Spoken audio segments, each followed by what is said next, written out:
My own son hurt me because the soup lacked salt. What I did next shocked him.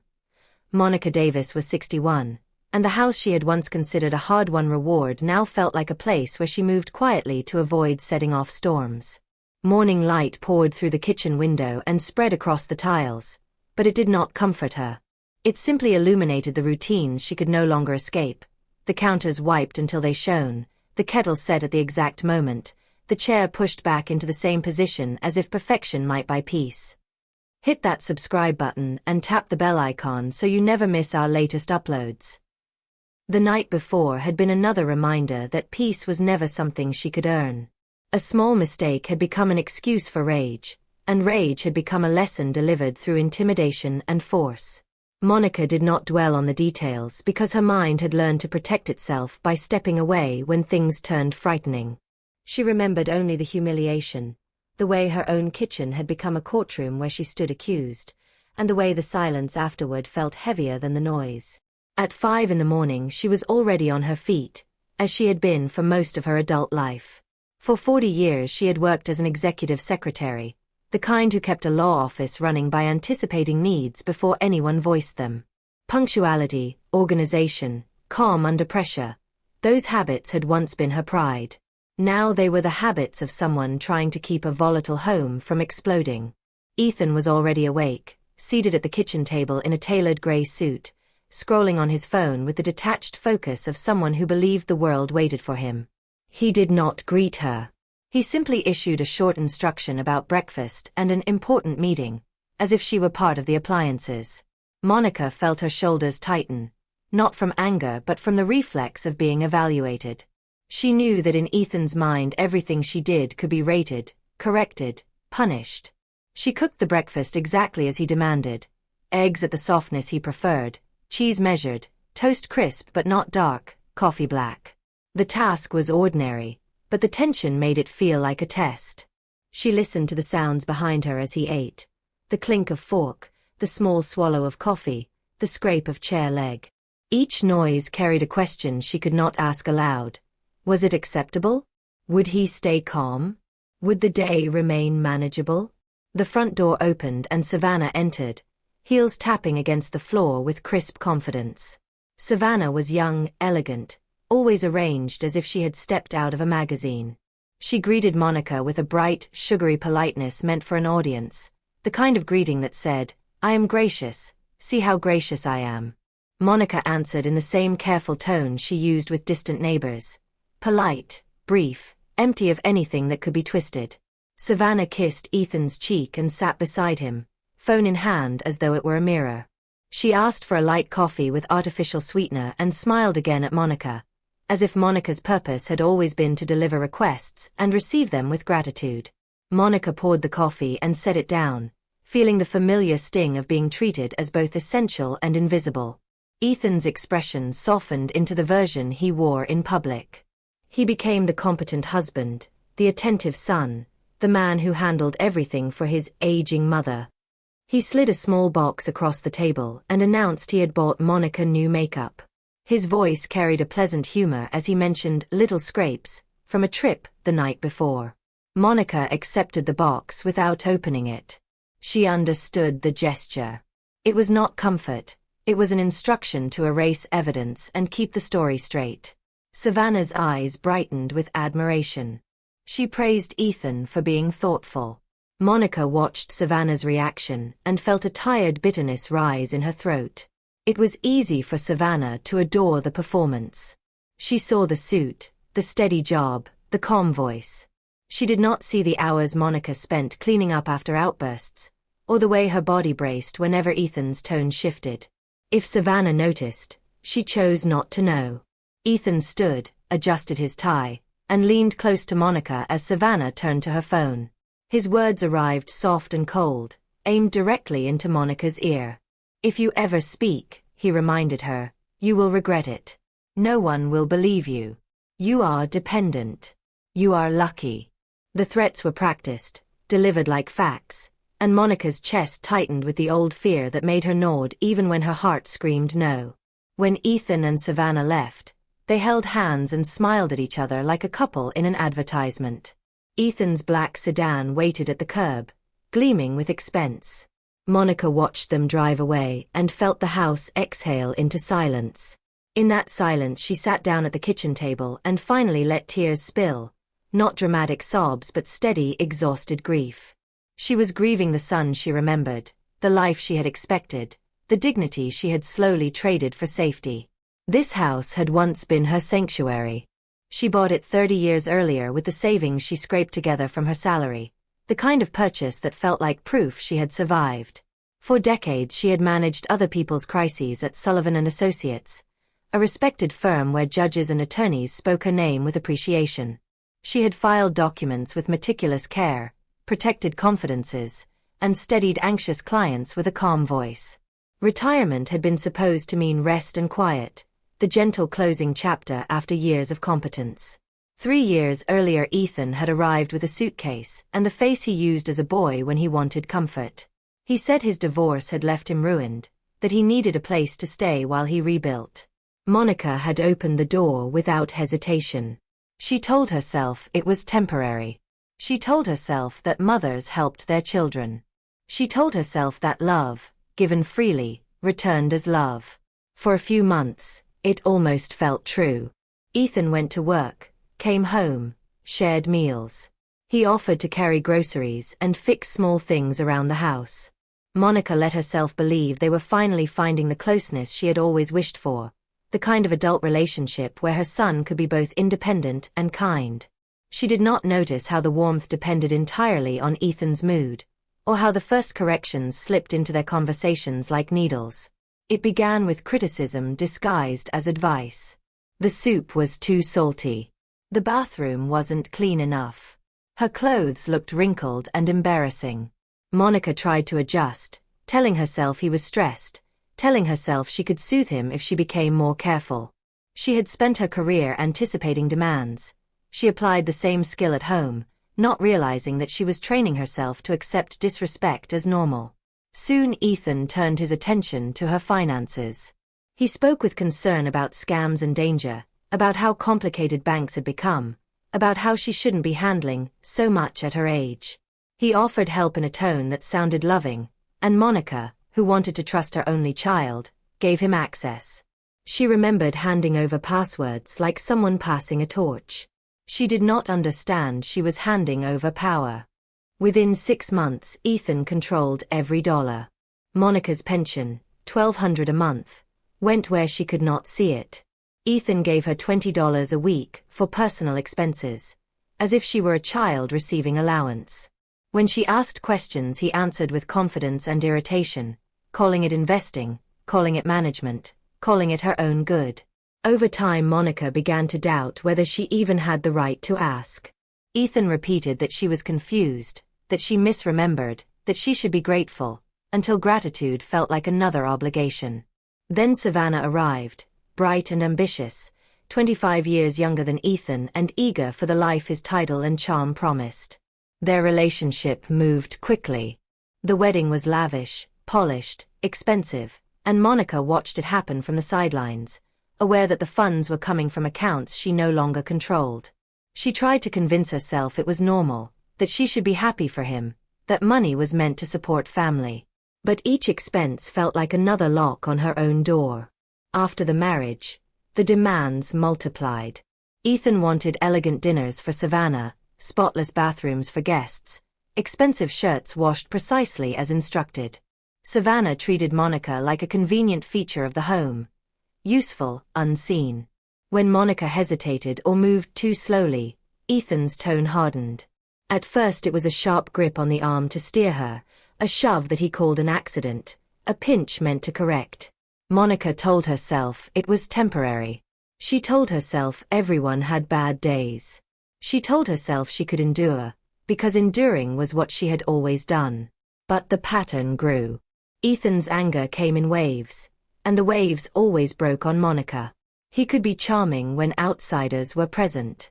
He could apologize afterward in a voice that sounded tender, calling her mom the way he used to. Those apologies always carried the same message. He was doing this for her benefit, to teach her, to make her better. Monica clung to the softness because it allowed her to imagine the boy she raised still existed beneath the cruelty. She learned to hide, because hiding was survival. Long sleeves. High collars. Makeup used as camouflage. Stories about accidents and clumsiness. Lies told so automatically that they felt like reflexes. She feared being thrown out. She feared being labeled unstable. She feared the world would believe the well-dressed executive over the quiet older woman. Fear made her shrink her world to the size of her kitchen and her chores. That morning, after Ethan left, Monica stood before the bathroom mirror holding the expensive foundation he had given her. She applied it carefully, spreading it with the steady precision she once used when filing legal documents. She covered what she could, not because she believed the lie, but because she had to make it through the day he had planned. Savannah was bringing friends to lunch, and Ethan had warned her to look perfect, to act normal, to smile. Ethan had left her $60 for the meal and demanded seafood, pasta, salad, dessert, and good white wine. Monica stared at the bills and felt the cruelty in the gesture. He spent more than that on a single shirt, yet he expected her to perform elegance on scraps. Still, she went to the supermarket with a list and a determined expression, calculating each choice, stretching each dollar. She bought frozen shrimp instead of fresh. She chose pasta for sale. She picked the cheapest wine she could without inviting complaint. She moved through aisles with a composed face and a frantic mind, rehearsing the order of tasks like someone preparing for trial. In the checkout line she met Clarice, the widow next door, a woman in her 60s who carried kindness like it was a habit. Clarice greeted her warmly, then paused, her eyes narrowing with concern at Monica's mouth and the stiffness in her posture. She asked if Monica was all right. Monica's heart beat fast. She lied automatically, blaming a bump, a closet door, clumsiness. Clarice did not argue, but her frown said she did not believe it. Clarice offered help anyway, the kind of offer that sounded casual but opened a door. "If you ever need anything," she said, "you know where I live." Monica swallowed the urge to confess everything right there among carts and candy displays. Ethan's voice echoed in her memory, promising consequences, promising disbelief. Monica thanked Clarice and carried her groceries out, feeling the weight of both bags and silence. Back home she cooked and cleaned as if speed could outrun fear. She set her best tablecloth, arranged flowers, and polished her mother's old crystal until it caught the light. The house looked elegant, almost peaceful, like a photograph of a life she wished she had. As she stirred sauce and watched the clock, her phone rang. The number was unfamiliar. A man's voice introduced himself as an accountant from Ethan's company. His tone was urgent and formal. He said there were discrepancies connected to her bank account and asked her to come to the office at 3. Monica's hands went cold around the phone. She asked what it meant, why her account mattered, but he refused to explain over the line. He repeated that it was important. Monica agreed, barely hearing her own voice. When the call ended, a new fear settled inside her, heavier than the old one. Ethan controlled her money, and now someone else was calling about it. Whatever was happening, she felt, was bigger than humiliation in a kitchen. Before she could think further, the doorbell rang at noon. Monica inhaled, adjusted her expression into the practiced mask of calm, and opened the door to Savannah and 3 impeccably dressed women. They stepped inside laughing, expensive perfume trailing behind them, and Monica welcomed them as if she were hosting a pleasant lunch instead of navigating a trap. Savannah introduced her guests with bright confidence, listing their jobs as though titles were credentials for friendship. Monica repeated each name, forcing her voice to stay steady, and guided them toward the dining room. As they moved, one of the women lingered a fraction behind, her gaze sweeping over Monica's face with a kind of sharp recognition. Monica's breath caught. The woman's features were familiar in a way that made the room tilt. Same cheekbones, same attentive eyes, a resemblance that was impossible to ignore. For a heartbeat Monica thought she was imagining it, another trick of stress, but the woman looked back and gave the smallest controlled nod, as if saying, "Yes, it's me, and yes, I understand you can't react." Monica's sister, Evelyn, stood in her home wearing a stranger's polite smile. Monica's pulse hammered. If Evelyn was here, then something had shifted beyond Ethan's control, and Monica did not yet know whether that meant danger or rescue. She swallowed hard, invited them to sit, and promised herself she would survive the afternoon to learn why, exactly. The dining room filled with the sound of polite laughter, the clink of glasses, and the effortless confidence of women who moved through the world believing it would make room for them. Monica had arranged everything with the discipline of a lifetime spent managing other people's expectations. The tablecloth lay smooth, the plates aligned, the flowers scented. If the room looked calm enough, maybe the storm inside her chest would quiet, too. Savannah took the seat at the head of the table as if it had always belonged to her.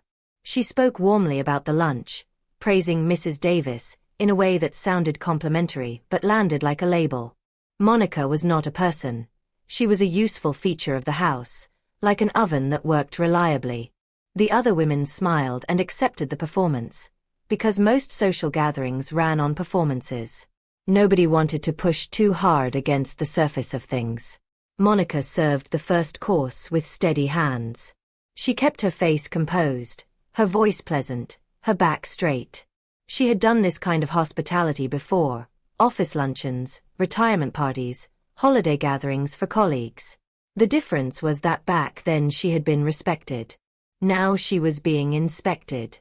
Evelyn was the one Monica could not stop noticing. Her sister sat with impeccable posture and the expression of someone who watched everything. Evelyn did not ask the light questions people asked to be polite. Instead, she aimed her curiosity like a beam. How long had Monica lived in the house? Did she enjoy retirement? Was it lonely? The words were ordinary, but the way Evelyn asked them carried meaning beneath meaning, as if she was speaking in code only Monica could hear. Monica answered carefully, keeping her tone mild and her sentences short. She did not look at Evelyn too long. The moment she did, the carefully built wall inside her threatened to crack. In Evelyn's eyes she saw something Monica had almost forgotten: recognition without judgment, attention without cruelty. It made her throat tighten. The lunch moved on. Pasta, salad, bread, wine poured into crystal glasses.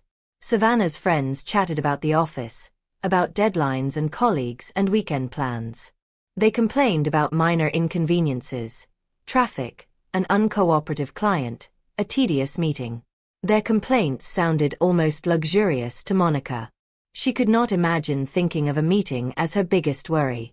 Now and then, someone addressed Monica directly with a casual question. Did she always cook like this? Had she learned recipes from her mother? Monica smiled and nodded and offered small stories. She had a talent for this, the ability to speak while revealing nothing that could be used against her. Still, she felt Evelyn's gaze cutting through the conversation like a quiet knife. At one point the women began talking about careers, and one of them asked Monica what she had done before retirement. Savannah's expression tightened in the way it always did when Monica's life was mentioned as something beyond chores. Monica answered anyway, because she could not bear to erase herself completely. She spoke of Sullivan and Associates, 40 years of calendars, briefs, court deadlines, judges' chambers, clients who arrived terrified and left relieved. She spoke of the late nights, the files stacked high, the sense of being needed. As she described it, something in her posture changed. Her voice grew steadier. She remembered who she had been: competent, trusted, respected. Evelyn's eyes brightened. She asked a few precise questions, the kind of questions only someone who understood law offices would ask. Monica realized Evelyn was not there simply as Savannah's friend. Evelyn had come with purpose, and that purpose had something to do with Monica. Savannah interrupted the conversation with a laugh that was slightly too loud. She redirected the attention back to Ethan, praising him for taking care of everything and helping Monica with finances. Monica felt her stomach knot. She knew those words were meant to paint Ethan as a hero and Monica as a harmless dependent. She also knew those words could be repeated elsewhere: at banks, at doctors' offices, in courtrooms, until they became a story people believed. Evelyn did not smile. She glanced at Monica and then back at Savannah with a faint, thoughtful expression, as if filing away the statement for later. Monica's hands trembled slightly as she refilled a water glass. She steadied herself by focusing on the simplest task: one step, one plate, one breath. When she went to the kitchen to bring out dessert, Evelyn rose and followed her. It happened so smoothly that Monica almost didn't notice until Evelyn was beside her, away from the dining room's noise. In the kitchen, the air felt different, less staged, more real. The sink, the counters, the soft hum of the refrigerator. Monica set down the serving tray and turned slightly, bracing herself as if expecting a blow, even though none came. "Monica," Evelyn said, her voice low. Hearing her own name spoken like that, plainly, gently, nearly undid Monica. For a moment she could not answer. Evelyn studied her face, not in a cruel way, but in the way someone looks when they are worried and trying not to frighten you. "Are you okay?" she asked. Monica opened her mouth, and the truth pressed hard against her teeth. She wanted to say everything. She wanted to confess how fear had become her daily routine, how her house felt smaller each month, how she no longer knew whether her own thoughts were safe to trust. She wanted to say, "Please take me away from this place." But fear answered first. "I'm fine," Monica said, the lie as familiar as breathing. Evelyn did not accept it. She kept her voice calm, careful. "You don't seem fine." Monica's fingers tightened around the edge of the counter. "I'm just tired," she whispered. "It's been a lot." Evelyn's gaze flicked to Monica's hands, to the way her knuckles whitened. "Monica," she began again, and then she stopped, as if choosing words that would not push Monica into panic. "If something is happening here, you can tell me." Monica's eyes burned. She shook her head quickly, too quickly. "No," she said. "It's nothing. Really." Evelyn's face changed in a way Monica recognized. Frustration held back by discipline. Evelyn had always been the sharper sister, the one who questioned rules, who noticed contradictions. Even as children, Evelyn had been the one to call out unfairness while Monica tried to smooth it over. Now Evelyn looked like she was watching history repeat itself. Before Evelyn could speak again, Monica heard the unmistakable click of keys at the front door. Her body reacted before her mind did. Shoulders stiffened. Breath shortened. The old instinct to become small and harmless surged through her. Evelyn saw the reaction, and her expression darkened with understanding. Ethan entered the dining room with the brightness of a man stepping onto a stage. His smile appeared fully formed, as if he had been holding it in his pocket. He greeted the women with charm, complimented them, teased Savannah lightly, and asked how the meal was. His voice was warm, confident, and friendly. Monica watched him through the doorway of the kitchen and felt the sickening dissonance of it, the way he could be two people without blinking. The women praised Monica's cooking. Ethan turned toward the kitchen and called out, "Mom, you're spoiling everyone." He said it affectionately, the way a devoted son might. Monica's skin prickled. She knew affection could turn into punishment later. She knew applause could become another demand. Ethan stepped into the kitchen doorway, still smiling. For an instant his eyes met Monica's, and the smile became a warning. It said, "Remember your role." He placed a hand on her shoulder, not gently. The pressure was just enough to remind her that he could hurt her whenever he wanted, but subtle enough that an outsider would see only tenderness. Evelyn's gaze snapped to his hand. Ethan did not notice, or if he did not care. The guests began to leave after dessert. Savannah walked them to the door, laughing and promising to see them at work. Monica stood behind, collecting plates and forcing her face to remain neutral. Evelyn was the last to say goodbye. At the doorway, she took Monica's hand lightly. "It was a pleasure to meet you, Mrs. Davis," Evelyn said in a clear voice meant for Ethan's ears. Then, without changing her smile, she leaned in and whispered so softly only Monica could hear, "We will talk soon." When the door closed behind the guests, the house seemed to lose its air. The performance ended. Ethan's posture changed immediately. The charming man vanished like a light switching off, leaving the cold, impatient version in his place. "You did what I told you," he said, as if Monica were an employee who had completed a shift. For once. It was not praise. It was ownership. Monica turned away to clear the table. Her hands shook from adrenaline. She tried to focus on practical things, stacking plates, scraping leftovers, because practical things kept her from collapsing. Ethan followed her into the dining room. "The technician is coming tomorrow," he said casually, "to check the computer." Monica's heart stumbled. "Why?" she managed. Ethan's eyes narrowed. "Because someone's been looking at things they shouldn't. Strange websites." Monica felt heat rise to her face. She had used the computer only occasionally and always carefully, but she had searched for information. Shelters, hotlines, legal advice. She had done it in quiet desperation, hoping to find a path out. She had not realized he was watching. Ethan leaned closer. "Don't get ideas," he said softly. "Don't get brave." Before Monica could answer, her phone rang again. The unfamiliar number. The accountant. Monica's stomach clenched. Ethan looked at the phone, then at her. "Who is that?" he asked. Monica forced her voice to sound casual. "Wrong number," she lied. Ethan's gaze sharpened. For a moment Monica thought he might grab the phone, but then he smirked as if he enjoyed the suspense. "Answer it," he said. Monica's fingers fumbled, but she answered. The accountant's voice was urgent. He repeated the request for Monica to come to the office at 3. He did not explain why over the phone. Monica said she would come. She kept her voice small and calm, as if the call were ordinary. When she hung up, Ethan studied her. "Who was it?" he asked again. Monica swallowed. "Just someone asking for you," she said. "Probably about work." Ethan's expression flickered. Just a crack, a flash of something like alarm. Then it hardened again. "Give me the phone," he said. Monica clutched it instinctively, and immediately regretted the movement. Ethan's eyes narrowed. The room felt suddenly smaller. "It's nothing," Monica said quickly. "It's..." Ethan stepped closer. Monica's mind raced. If he took the phone, he might call back. He might find out the meeting was about her account.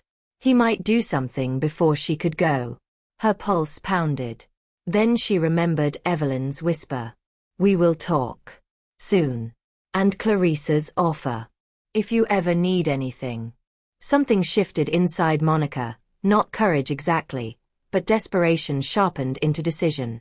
She could not keep waiting for the perfect moment. The perfect moment would never arrive. Ethan would keep tightening the cage until she stopped even imagining escape. "I need to go out," Monica said suddenly, forcing the words through her throat. Ethan stared at her, surprised by the statement itself. "Go out," he repeated as if she had spoken in another language. "For what?" "I need groceries," Monica lied again, because truth was dangerous. "We're out of." Ethan's face tightened. "You went to the store this morning," he snapped. "You're not going anywhere." The command was simple. It landed like a door slamming shut.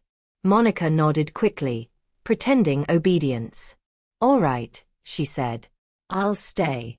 Ethan's suspicion lingered a moment. Then he turned away as if satisfied. "Good," he said. "Because tomorrow we're going to the bank together." The words hit Monica with icy clarity. "The bank?" she asked before she could stop herself. Ethan smiled, and it was not kind. "Yes," he said. "You're going to sign some papers. You're going to do what I tell you. You're going to fix this little problem before it becomes a bigger one." Monica's breath caught. She understood immediately that Ethan knew something was coming. Maybe he had noticed the account movements himself. Maybe someone at work had warned him.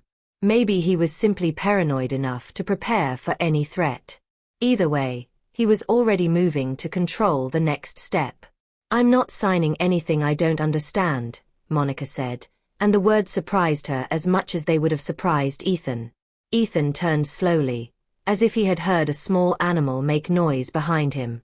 He stepped closer until Monica could smell his cologne, sharp and expensive. "You don't need to understand," he said calmly. "You need to obey." Monica's knees threatened to weaken, but she held herself upright by gripping the back of a chair. "No," she whispered. "I need to." Ethan's hand lifted, not in a dramatic swing, but in a quiet gesture that could become anything. Monica flinched. The flinch was automatic, learned. She hated herself for it, but her body remembered. Ethan's mouth twisted in satisfaction. "That's right," he said. "Remember." He lowered his hand and turned away again as if bored. "Clean up," he said. "And don't do anything stupid." He walked toward his room. Monica stood frozen, listening to his footsteps disappear down the hall. Only when his door shut did she let herself exhale. She leaned against the table, shaking. Her phone sat in her hand like a small, dangerous thing. The accountant's request echoed in her mind. 3 o'clock. Discrepancies. Your account. Monica looked toward the window. Outside, the neighborhood moved normally. Cars passing, a dog barking, someone walking with groceries. Ordinary life, untouched by the private terror inside her walls. She wondered how many people lived like her, hiding fear behind curtains, pretending bruises were accidents, pretending their homes were safe. Then, like a lifeline, she thought of Clarice next door and Evelyn's eyes in the kitchen. She was not invisible to everyone. At 2:15, when Ethan disappeared into his room again, Monica's heart began to pound with a new kind of urgency. This might be her only window. If she waited, Ethan would take her to the bank and make her sign whatever protected him. If she went now, she might find out what the accountant meant, and maybe, just maybe, find leverage Ethan couldn't crush. Her hands moved before her mind could talk her out of it. She grabbed her keys and purse.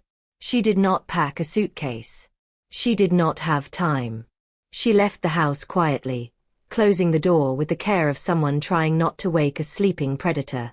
As she walked toward the bus stop, every step felt unreal, like she was watching herself from a distance. She expected Ethan to burst out of the house and drag her back. She expected a shout, a car screeching, a hand grabbing her arm. But the street stayed calm. Nobody noticed the older woman walking with tense shoulders and too fast breath.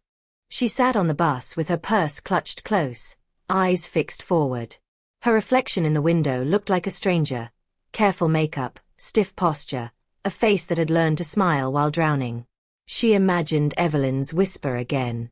"We will talk. Soon. Maybe soon." When the bus stopped downtown, Monica stepped off and found the glass building the accountant had mentioned. The lobby smelled like polished stone and money. People in suits moved with purpose, their footsteps echoing on the floor. Monica felt suddenly out of place, a retired secretary in modest clothes surrounded by corporate confidence. At the reception desk she gave her name. The receptionist's smile faltered slightly when she recognized it, then returned with professional smoothness. She directed Monica to the elevator and the 18th floor. In the elevator, Monica stared at the numbers lighting up one by one. Her mouth felt dry. Her hands trembled. She tried to breathe steadily, the way she used to before big meetings at the law firm. But this wasn't a meeting. This was a door opening into something she could not yet see. On the 18th floor she was guided to an office. A man in his 50s with glasses greeted her and gestured for her to sit. His expression was serious, not unkind, but weighted with obligation. "Mrs. Davis," he said, opening a folder. "Thank you for coming." Monica nodded, gripping the arms of the chair. "You said it was urgent," she whispered. "It is," he replied. "And I'm afraid it concerns your bank account." Monica's stomach dropped, and she realized with sudden clarity that she had just stepped into the part of her life where secrets stopped staying hidden. The accountant folded his hands on the desk as if preparing to deliver news he wished he did not have to give. His office was neat, impersonal, the kind of space designed to project control and order. Monica noticed the framed certificates on the wall and the small potted plant by the window, and for a moment she felt a strange familiarity. She had spent decades in offices like this, sitting on the other side of desks, absorbing difficult information on behalf of others. It felt unreal to be here now, vulnerable, exposed. "Mrs. Davis," he began, choosing his words carefully, "we've detected irregular transfers connected to an account that bears your name." Monica's fingers tightened around her purse strap. "I don't manage my account," she said quickly. "My son does. I don't authorize anything." He nodded as if he expected that answer. "That's exactly why I asked you to come in personally. Over the past several months, company funds were moved into your account and then withdrawn shortly afterward." Her mind reeled. "Company funds," she repeated. "I don't understand. I don't work here." "No," he said gently. "But your son does." The room seemed to tilt. Monica felt the words settle slowly, painfully, like dust after an explosion. "How much?" she asked, though she already feared the answer. The accountant slid a set of printed statements toward her. "Approximately $50,000 over 6 months." Monica stared at the paper without really seeing it. $50,000. A number so large it barely felt real. She thought of the $20 bills Ethan gave her each week. She thought of the $60 he had handed her for an elaborate lunch. She thought of the expensive car, the tailored suits, the lavish wedding. "He told me my pension was being invested," she whispered. I thought he was helping me." The accountant's expression softened. "We believe you," he said. "That's why we contacted you before proceeding further. From what we can see, you were used without your knowledge." A sharp mix of relief and horror washed over her. Relief that someone believed her. Horror that her son had not only controlled her life but dragged her into something criminal. "What happens now?" she asked. He inhaled slowly. "Legally, we need a formal statement from you confirming that you did not authorize these transfers. Without that, your account remains part of the investigation." "And my son?" Monica asked, her voice barely audible. "If you file the complaint," he said honestly, "he will face charges for embezzlement and fraud. Serious charges." Monica closed her eyes. She had known, in some abstract way, that confronting Ethan would have consequences. But hearing them spoken aloud made them real in a way she was not prepared for. Prison. Courtrooms.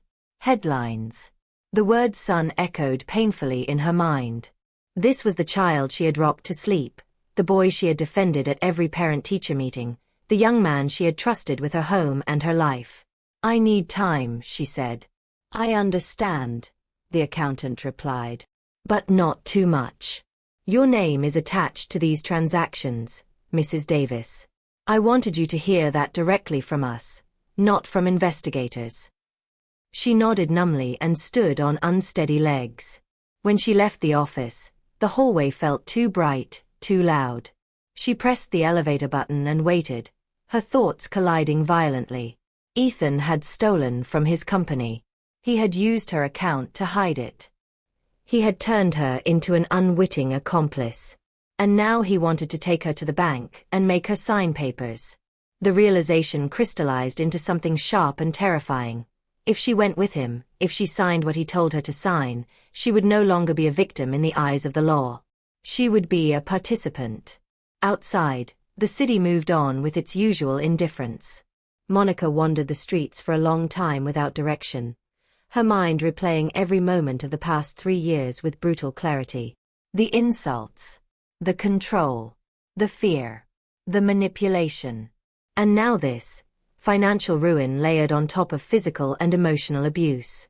By the time she returned home, the sun was already sinking. Her legs ached, her head throbbed, but something inside her had changed. The fog that had surrounded her life was thinning, revealing the full shape of the cage she was in. Ethan was waiting in the living room. "Where were you?" he demanded the moment she stepped inside. His tone was sharp, irritated, as if she had violated an unspoken rule. Monica looked at him and, for the first time in years, did not immediately lower her gaze. "I was at your office," she said. The color drained from his face for a split second before he recovered. "What?" he snapped. "Why would you go there?" "I spoke with the accountant," she said steadily. "I know about the money." The room went silent. Ethan stood slowly, his movements controlled but tense. "You don't know what you're talking about," he said. "You're confused." $50,000, Monica replied. "Company funds. Through my account." Ethan's jaw tightened. "That money is mine," he hissed. "You owe me. For everything." "For what?" Monica asked, her voice trembling but firm. "For raising you.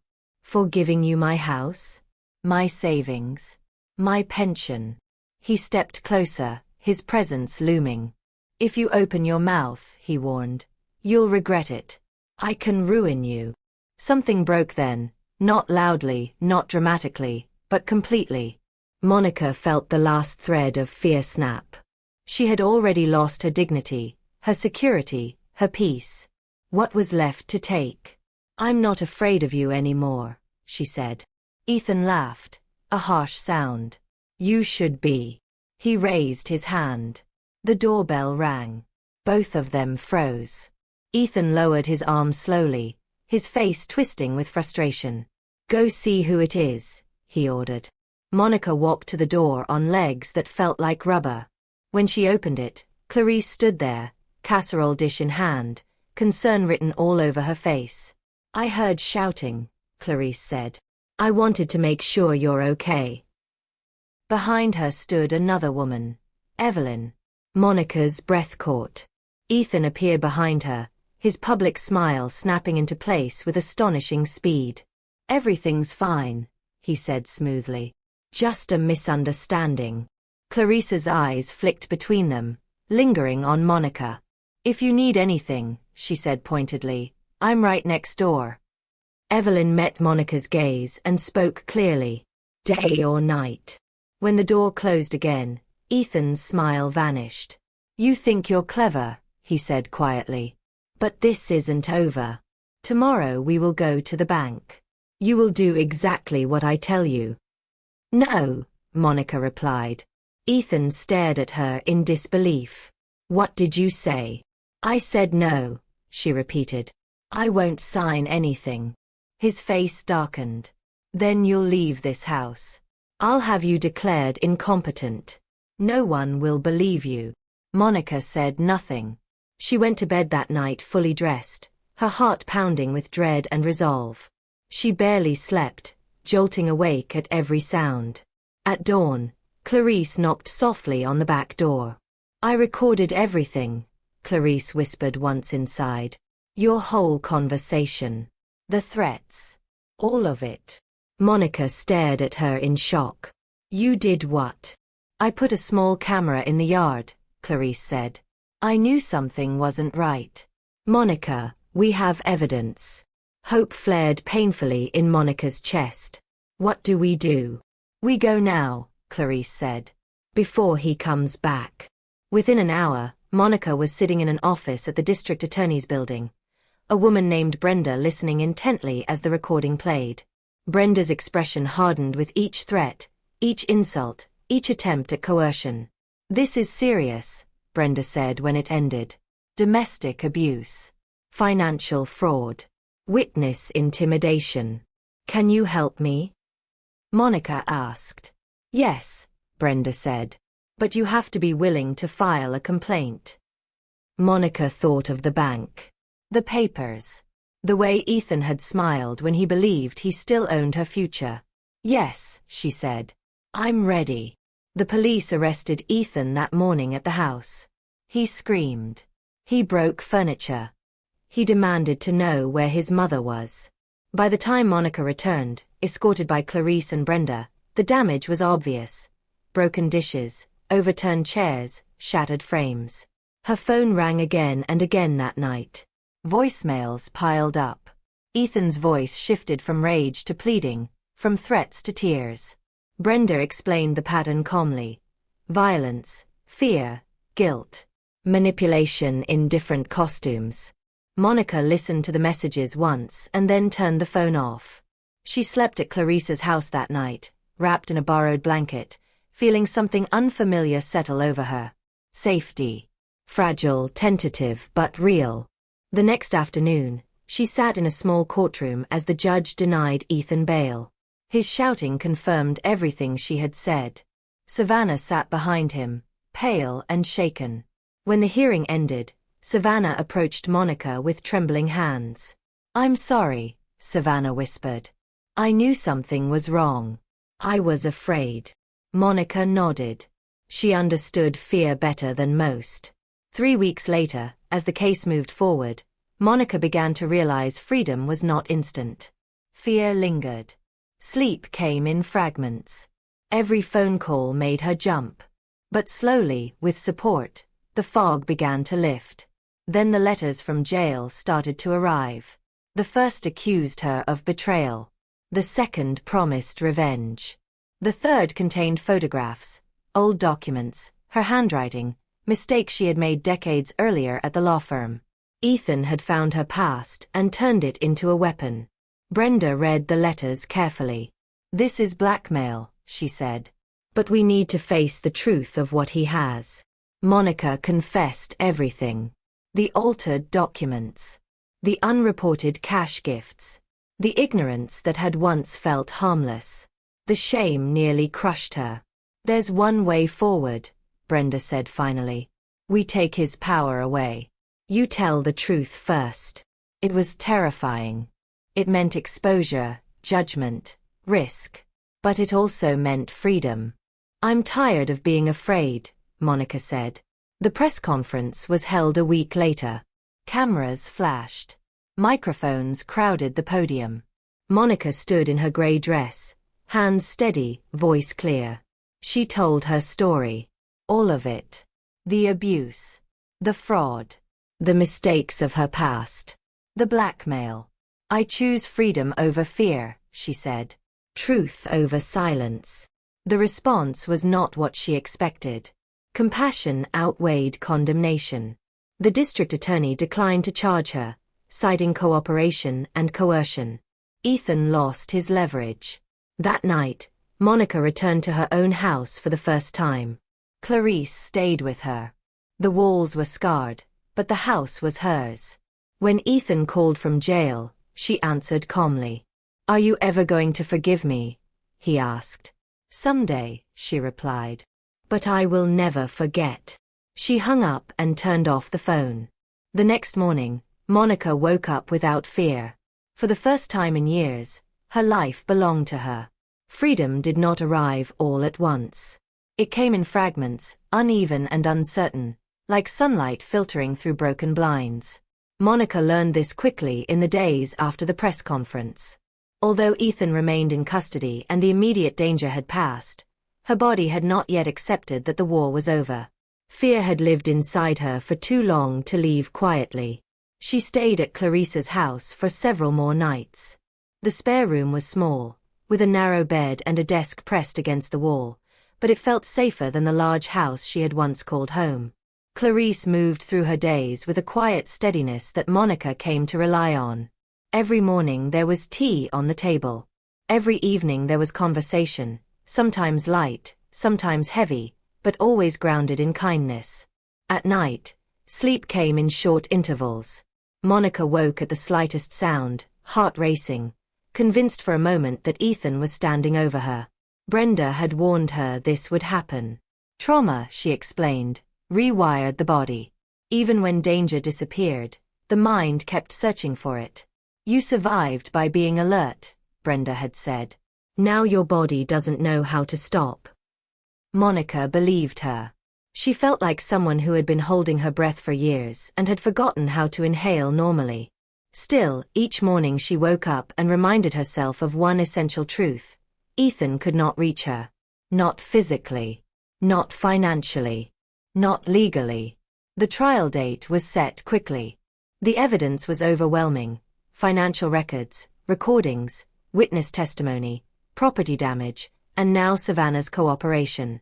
Savannah filed for divorce and moved out of the house the same week, providing investigators with documents Ethan had hidden in his home office.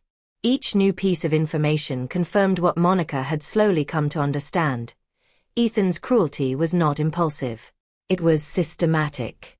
Monica struggled with that realization more than she expected. It was easier in some ways to imagine him as someone who lost control, who acted out of anger or frustration. But the evidence painted a colder picture. Ethan planned. He calculated. He exploited it. That knowledge brought a different kind of grief. One afternoon, Brenda invited Monica to her office again. This time, the atmosphere was lighter, though no less serious.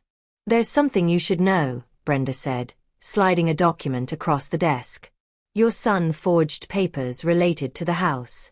He told you his name was on the deed, but legally, it never was." Monica stared at the page, stunned.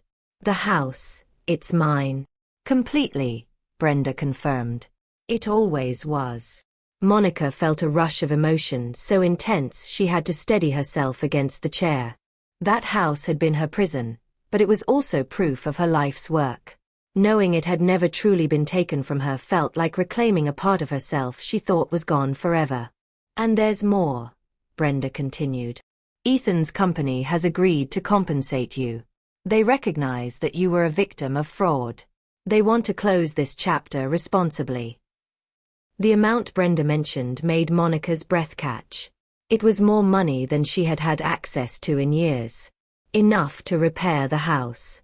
Enough to rebuild. Enough to start again. Still, nothing felt simple.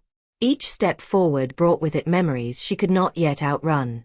When she returned to her house during the day to begin cleaning and repairs, she moved cautiously through each room, half expecting the walls to remember what had happened there. Some days she could stay for hours, scrubbing floors and sorting through drawers. Other days she lasted only minutes before panic forced her to leave. Clarice never pushed her. She accompanied Monica when asked and gave her space when needed. Their bond deepened quietly, without ceremony. They shared meals, laughter, long silences. Clarice never treated Monica like someone broken. She treated her like someone healing. Evelyn visited often as well. Their conversations were different, direct, analytical, sometimes uncomfortable. Evelyn wanted to understand everything. She wanted timelines, explanations, details. Monica answered as honestly as she could. "I should have seen it," Monica said once, sitting at Clarice's kitchen table. "I should have stopped it earlier." Evelyn shook her head firmly. "You're blaming yourself for surviving the only way you knew how. That's not failure." "But he's my son," Monica whispered. "I raised him. And he made his own choices," Evelyn replied. "Those are separate truths." The trial approached faster than Monica expected. Brenda prepared her carefully, explaining the process, the questions, the tactics the defense might use. Ethan's lawyer would try to undermine her credibility. He would bring up her age, her past mistakes, her emotional state. "They will try to make you look unreliable," Brenda said. "That's common." Monica listened and nodded, though fear coiled in her stomach. She had spent her life avoiding attention, avoiding conflict. Now she would have to sit in a courtroom and tell her story in front of strangers, and in front of her son. The night before her testimony, Monica barely slept. She lay awake replaying moments from Ethan's childhood, his laughter, his first piano recital, the way he used to run toward her after school. Those memories tangled painfully with the image of the man who had threatened her, struck her, used her. She wondered whether the two versions could exist in the same person, or whether one had replaced the other entirely. When morning came, Clarice drove her to the courthouse. Monica wore a simple navy dress and low heels. She carried herself carefully, as if her posture alone might determine whether she was believed. The courtroom was smaller than she expected. Ethan sat at the defense table, dressed neatly, his hair trimmed, his expression carefully neutral. When their eyes met, Monica felt a jolt of something she had not anticipated, Not fear, not anger, but distance. For the first time, he looked like a stranger. Savannah sat several rows back, her hands clasped tightly in her lap. She did not look at Ethan. When Monica was called to testify, her legs trembled as she walked to the stand. She swore to tell the truth and sat down, hands folded, eyes forward. The questions began gently. Her background, her career, her relationship with Ethan. Monica answered calmly, grounding herself in facts. She spoke of the divorce, his move into her house, the gradual changes. When she described the abuse, her voice shook, but she did not stop. She spoke of financial control, isolation, and fear. She spoke of the threats, the manipulation, the moment she realized her bank account had been used without her consent. She did not dramatize. She did not exaggerate. She simply told the truth. When the defense attorney stood, his tone shifted. "Mrs. Davis," he began, "isn't it true that you altered legal documents during your time at Sullivan & Associates?" The question landed like a stone. Monica felt the room go still. "Yes," she said. "It is. And isn't it true that you failed to report certain income for years?" "Yes." The attorney raised an eyebrow. "So you admit to criminal behavior?" "I admit to mistakes," Monica replied steadily. "Mistakes I have already disclosed voluntarily. Mistakes my son used to blackmail me." The attorney pressed, but the effect was not what he intended. Monica did not crumble. She did not retreat. She owned her past openly, and in doing so, stripped it of its power. When she stepped down from the stand, her knees nearly buckled, but Clarice caught her arm and steadied her. Brenda nodded once, a silent affirmation. Ethan testified next. He denied everything. Claimed misunderstandings. Claimed concern for his mother's well-being. Claimed persecution. But the recordings contradicted him. The documents contradicted him. His own outbursts in court undermined his performance. When the verdict came weeks later, it was decisive. Guilty on multiple counts. A lengthy sentence. Mandatory counseling. Financial restitution. Monica listened as the judge spoke, her hands folded in her lap, her face calm. When it was over, she did not feel triumph. She felt closure. In the months that followed, life took on a different rhythm. Repairs were made to the house. The broken dishes were replaced. The walls were repainted. Monica chose lighter colors, as if inviting brightness back in. She returned to the kitchen not as a servant, but as a woman reclaiming her space. She cooked for pleasure now, not obligation. She invited Clarice and Evelyn for dinner. She laughed, tentatively at first, then more freely. Therapy became part of her routine. It was not easy. Some sessions left her exhausted, others strangely relieved. She learned to recognize her triggers, to ground herself, to forgive herself for reactions she could not control. One afternoon, she sat alone in the living room, sunlight spilling across the floor, and realized she felt peaceful. Not vigilant. Not tense. Just a present. Her phone rang. It was a prison. Monica let it ring twice before answering. "Mom," Ethan's voice said quietly. "Yes," she replied. I'm in counseling," he said. "They say I have a lot to work through." "I'm glad you're getting help," Monica said honestly. There was a pause. "Do you hate me?" Monica closed her eyes. "No," she said. "But I won't protect you from the consequences of what you did." Another pause. "I don't know who I am without control," Ethan admitted. "That's something you'll have to learn," Monica replied. When the call ended, Monica placed the phone face down on the table and went to open the windows. Fresh air filled the room. Her life was not perfect. Some wounds would always ache faintly, but she was no longer defined by fear. At 61, Monica Davis had reclaimed something she thought was lost forever. Her life. The house changed slowly, almost imperceptibly at first, the way healing often does. Monica noticed it not in dramatic moments, but in small details that accumulated over time. The air no longer felt heavy when she walked through the front door. The floors did not creak with menace. The silence was no longer something she feared. It was simply quiet. She began each morning differently now. There was no alarm set for 5 o'clock, no voice waiting in the kitchen to demand perfection. She woke when her body allowed it, stretched beneath clean sheets, and lay still for a moment, reminding herself that she was safe. Some mornings the habit of fear returned before reason did, her heart racing for no clear cause. When that happened, she placed a hand on her chest and breathed until the sensation passed. Brenda had taught her that fear could echo long after danger was gone. It did not mean she was weak. It meant she was human. Monica took control of her finances piece by piece. Sitting at her own dining table with a laptop and a cup of tea, she learned how much money had truly been hers all along. At first the numbers confused her. Years of being told she was incapable had left their mark. But slowly, confidence returned. She asked questions. She took notes. She opened accounts in her own name and watched balances she could see and understand. Each statement felt like proof that her life was finally visible again. Clarice remained a steady presence. They developed rituals without ever naming them. Morning walks around the neighborhood.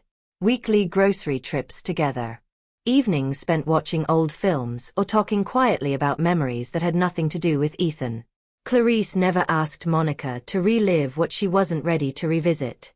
She trusted Monica to decide when and how to speak. Evelyn, too, became part of Monica's new routine. Their relationship shifted into something more honest than it had ever been. For years, Monica had played the role of the dependable older sister, the one who kept things together and avoided conflict. Now she allowed herself to be imperfect with Evelyn. She admitted fear. She admitted regret. She admitted anger. "I feel like I lost decades," Monica said once, sitting on the back porch as the evening cooled. "Not just the years with Ethan. Even before that, I was always taking care of someone else." Evelyn nodded thoughtfully. "You didn't lose them," she said. "You spent them surviving. Now you get to choose what comes next."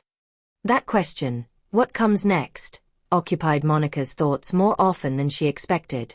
For so long, her days had been dictated by obligation. Now she had space. The openness of it was both liberating and frightening. When she stood in her kitchen with no one waiting to criticize, she sometimes felt strangely disoriented. She began by reclaiming small pleasures. She bought flowers for herself. She planted herbs in the backyard, tending to them with patience she had once reserved only for others. She rearranged furniture not because someone demanded it, but because she wanted a change. The house slowly reflected her tastes again rather than someone else's control. Work returned to her life in an unexpected way. The company where Ethan had once worked followed through on their offer, not out of pity but respect. Monica took on a consulting role at first, helping organize records and rebuild systems damaged by Ethan's actions. Sitting at a desk again felt familiar, grounding. She was careful with her energy, setting boundaries she had never set before. When she felt tired, she rested. When something made her uncomfortable, she said so. Colleagues treated her with professional courtesy. Some knew her story. Most did not. Monica discovered that she no longer needed to explain herself to feel legitimate. Her experience spoke for itself. Therapy became a steady anchor. In the quiet office, Monica unpacked memories she had buried for years. She learned to recognize patterns, how love had blurred into obligation, how guilt had been used as a leash, how silence had once felt safer than resistance. Some sessions ended with tears. Others ended with laughter at the absurdity of how much she had endured without ever being asked what she wanted. One afternoon, after a particularly difficult session, Monica returned home and sat alone in the living room. The sun slanted across the floor, illuminating dust motes drifting lazily through the air. She realized she was thinking about Ethan, not with panic, not with rage, but with a kind of distant sadness. She no longer wondered whether she had done the right thing. That question had settled itself. Instead, she wondered who Ethan might become without control as his primary language. She did not excuse him. She did not minimize what he had done. But she allowed herself to acknowledge the complexity of loving someone who had caused immense harm. When Ethan called from prison again weeks later, Monica listened without bracing herself. "I'm starting to understand some things," he said quietly. "They talk a lot about responsibility here." "That's good," Monica replied. "I used to think fear meant respect," Ethan admitted. "I don't know where I learned that." Monica thought of his childhood, of his father leaving, of her own exhaustion, of the ways she had compensated with indulgence instead of limits. "We all learn things that hurt us," she said carefully. "What matters is what we choose to do once we see them clearly." There was a long silence. "Do you ever regret it?" Ethan asked. "Turning me in?" Monica did not answer immediately. She chose honesty over comfort. "I regret that it had to come to that," she said. "I don't regret choosing my life." When the call ended, Monica felt no urge to cry. She placed the phone down and made herself lunch, savoring the simple act of feeding herself without fear. As the months passed, Monica noticed how her body changed. The constant tension eased. The bruises that once marked her skin were long gone, but more importantly, the instinct to flinch faded. She stood taller. She spoke more clearly. She laughed more easily. She began volunteering at a local community center, helping older adults navigate paperwork, benefits, and basic legal forms. The work felt meaningful. She recognized herself in the hesitant questions, the embarrassed smiles, the quiet fear of being seen as incapable. She never rushed anyone. She never spoke down to them. She gave them what she had once needed most: patience and respect. One afternoon, a woman about Monica's age hesitated at the doorway after a session ended. "How did you get so confident?" the woman asked softly. Monica smiled gently. "I wasn't always," she replied. "I just learned that my voice mattered." The seasons turned. The house is filled with light in spring and warmth in summer. Monica hosted small gatherings, nothing extravagant, just meals shared with people who felt safe. Clarice became family in every sense except blood. Evelyn visited often, sometimes bringing news, sometimes bringing nothing but herself. On Monica's 62nd birthday, they gathered in the backyard. There was cake, laughter, and a quiet moment when Monica looked around and realized something important. Her life no longer revolved around surviving. It revolved around living. Later that evening, after the guests had gone, Monica sat alone with a cup of tea and reflected on the path she had walked. The humiliation, the fear, the years of silence, they were part of her story, but they were no longer the whole story. She had faced the truth, including her own mistakes, and emerged with integrity intact. She thought of the women who might be living as she once had, believing they were trapped, believing they were alone. She hoped that somewhere, someone would hear a story like hers and recognize a door where they had only seen walls. Before going to bed, Monica walked through the house, turning off lights, touching the familiar surfaces as if greeting old friends. When she reached the front door, she paused, resting her hand on the wood. "This is my home," she said softly to herself. And for the first time in many years, those words carried no fear, no doubt, no hidden condition. Just the truth. Monica Davis slept that night without dreams of escape or survival. She slept the sleep of someone who had reclaimed her life. Not perfectly, not without scars, but honestly and fully. Her story did not end with revenge or bitterness. It ended with freedom, accountability, and the quiet strength of a woman who finally chose herself.